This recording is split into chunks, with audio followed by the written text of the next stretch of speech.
welcome back to another video feature of the Immersive Worlds Handbook. Today I am in Corona, California, driving around as you can see. And I wanted to check out this shopping mall called the Shops at Dos Lagos. And turn left on Lakeshore Drive, then take the first left. Let me turn off the GPS. Since I don't need any more, I did arrive here, found my way. And the reason I wanted to show you these shops is I had heard quite a bit about the design in terms of how they created the sorry, it's hard to talk and drive at the same time. But I wanted to take you inside because I had heard quite a bit about how they created a promenade area, and I'm hoping to be able to find that and take you around for some of that experience. So this is my second of two trips to some of the shopping malls in this area. You might have also seen my video feature on Victoria Gardens, which I was looking at for their approach to Main Street.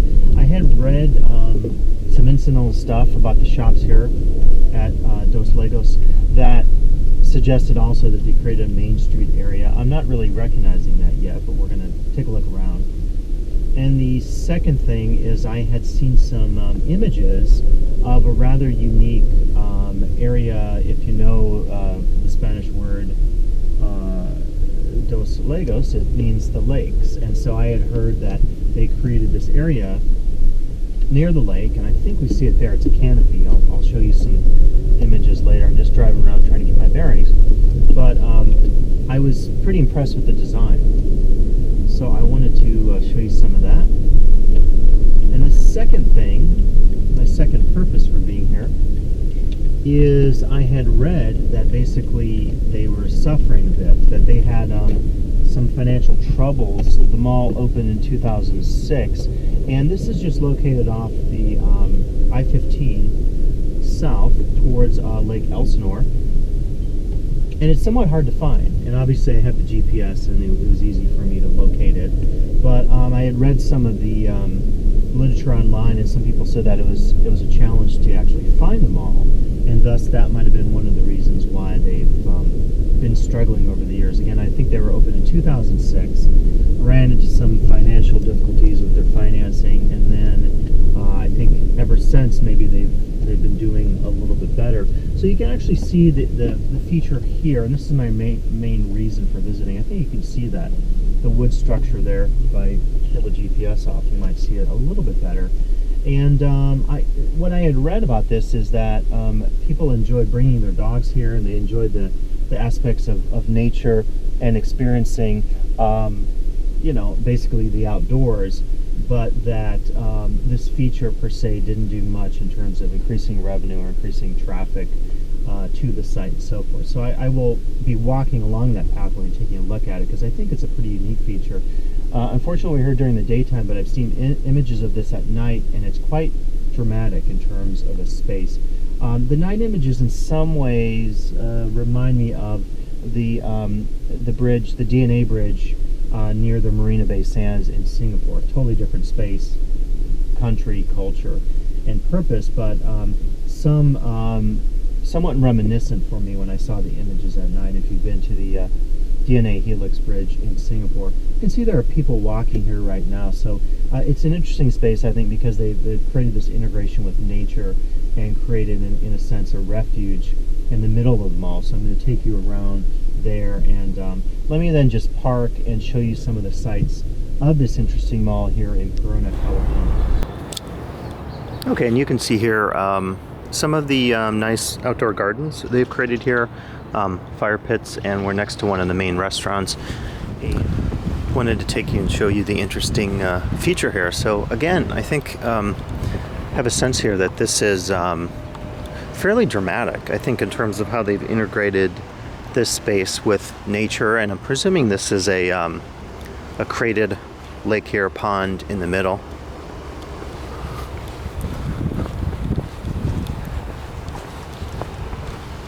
I think a serene space, the way they've created this this bridge here. You can see there are ducks, and yeah, just I think a really dramatic and serene space, I would say, here. And by the way, if I pan back, you can see they actually have an amphitheater here, a small amphitheater, and then this appears to be the stage area. I'm not sure, but perhaps they hold concerts here from time to time. But so let me walk through this main architectural feature, and we'll take a look at it.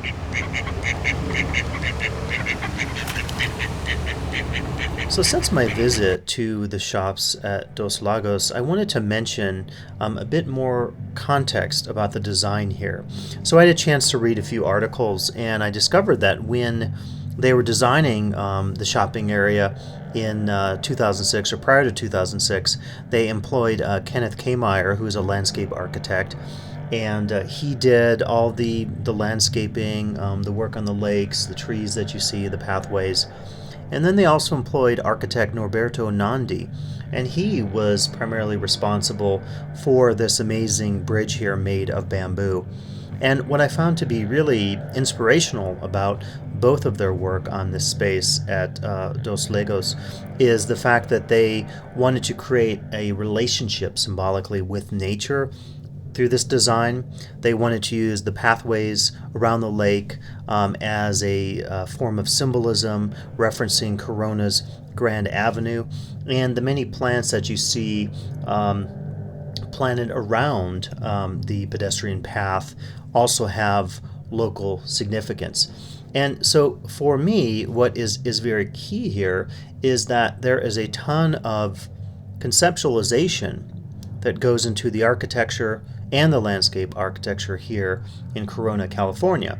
And I think this is something that is often lost on the guest, perhaps because they haven't done the research. And presumably, someone who's coming to a shopping mall isn't necessarily going to do this, but I find this to be a very important part of understanding the significance of this mall, because as you might gather from some of the images I'm sharing with you today in the video, this is not your ordinary mall, and I think it's quite unfortunate, as I mentioned earlier in this video, that early on in the mall they struggled a little bit with attracting guests to this particular space, because as you can see from a conceptual and design standpoint, it is truly remarkable as a space.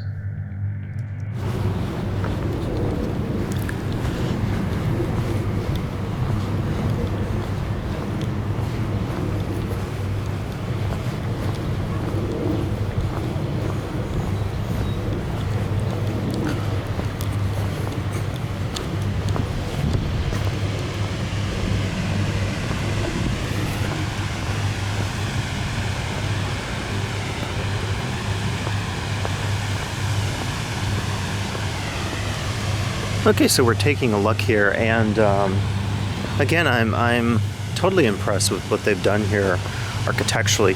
You can see there are actually two lakes. I didn't realize this, are two ponds. One is on the right here, and I had just shown you the upper one, and I didn't realize actually it had this waterfall feature. And what's really remarkable here is look at some of these amazing shadows that they've created here with the sun. Really cool here. So what they've done is they've used these steel girders, and then on the sides, I'm assuming they look like wood. I'm assuming they're wood. I'm not entirely sure if they are. Yeah, they definitely are wood. And what they've done is they've created this cool shadowing effect by interspersing the wood here on the top of these girders along the bridge.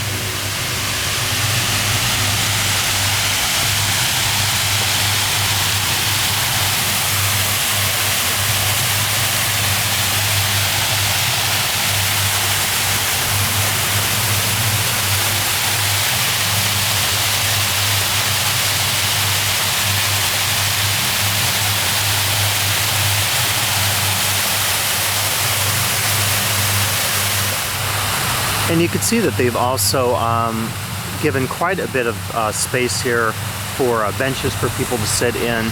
And what I think is really cool, if we look back here, is all of the open space, right? So not unlike, I was thinking how in Singapore, a lot of times you have covered walkways to protect from the sun and the elements like rain. But in this case, look at all the open space they left, which just creates such a dramatic and I would say somewhat postmodern geometric architectural approach to space.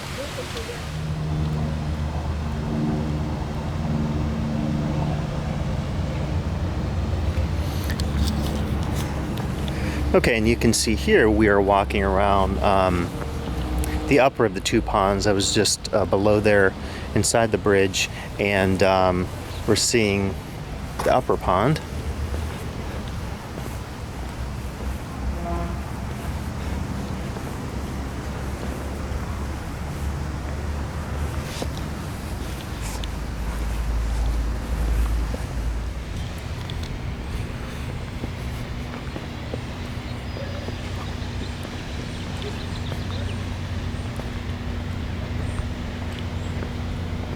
And it just occurred to me that they did some really interesting things here in terms of elevation. You can't tell from the video, but basically I'm walking uphill, and of course we were lower when we were inside the structure, the bridge there, if you can call it that, and when we were looking to the left, that was the upper pond, and to the right, the lower one. And just right there, you can make out they also do, and I think this is also taking advantage of the open or negative space, is the fact that they've created an infinity pool effect. I don't know if you can make it out on the video, but visually as I was walking here, I could certainly see that this area here, it appears to just fall off or just continue. You just probably saw someone's hat there. It just kind of continues into the second pond. So again, I think what they've done architecturally is pretty interesting, quite remarkable, I have to say. And I want to show you how this works in coordination with some of the actual shopping mall space itself. And so here I'm taking you through, I just shot a very short clip, so I apologize for that, but I'm just taking you through the actual mall area. And I had read in some of the informational materials online that they had envisioned this as a main street.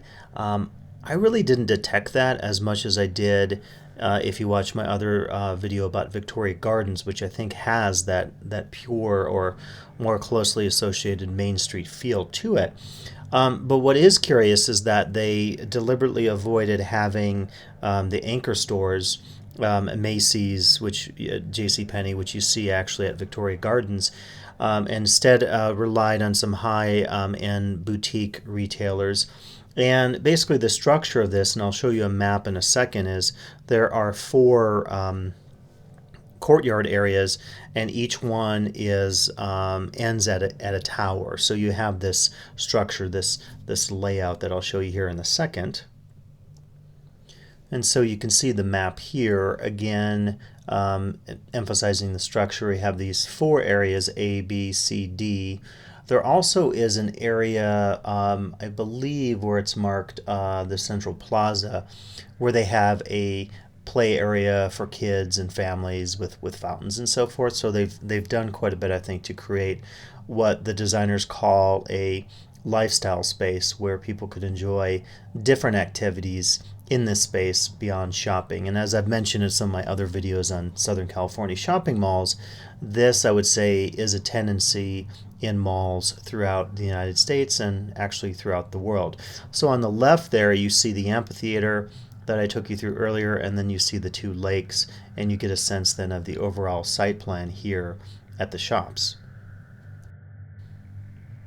And the other thing to point out at the shops at Dos Lagos is that they've used, as you could see on this entryway sign that greets you when you drive into the mall, they've used the lake itself then as part of the symbolism, as part of that lifestyle marketing that I mentioned earlier.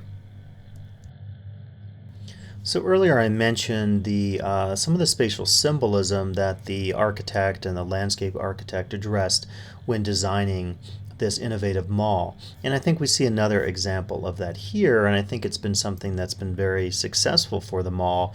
And you see it here on their map. And basically, if there's a paw print, that indicates a shop that is dog friendly, meaning that the guest can bring his or her pet into the shop. And this is something I think that is highly connected to the symbolism of nature, the fact that the architects did not want to create this drastic divide between nature and culture, and thus by allowing dogs at the shops at Dos Lagos, it gives you a better sense of that nature symbolism of the mall.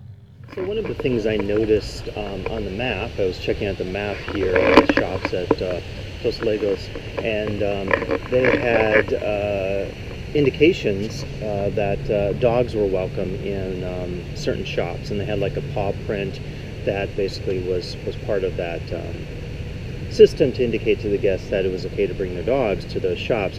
And so I guess one of the things that goes along with the space here, which is the ponds here and sort of the nature refuge that they've created, is this sense of people being encouraged to bring their dogs. And of course dogs are typically outdoor animals, but then they're allowed to come into some of the shops, and so that I think has created some of the uniqueness of the shops here.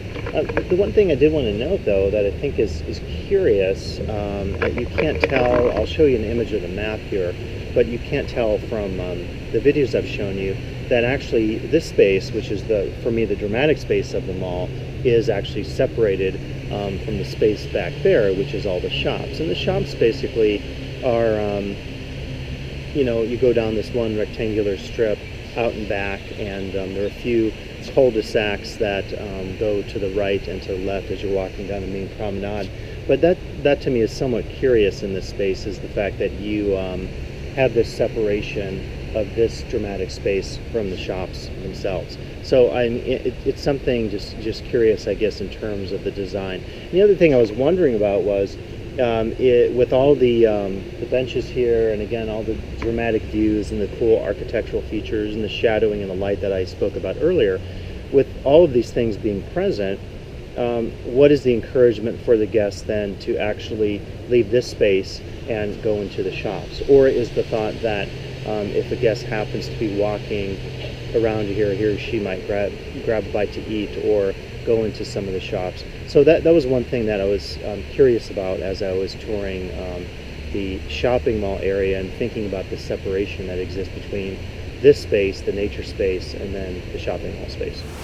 I hope you've enjoyed this video feature today here in Corona, California at the shops at Dos Lagos, and please come back for additional video features of the Immersive Worlds Handbook.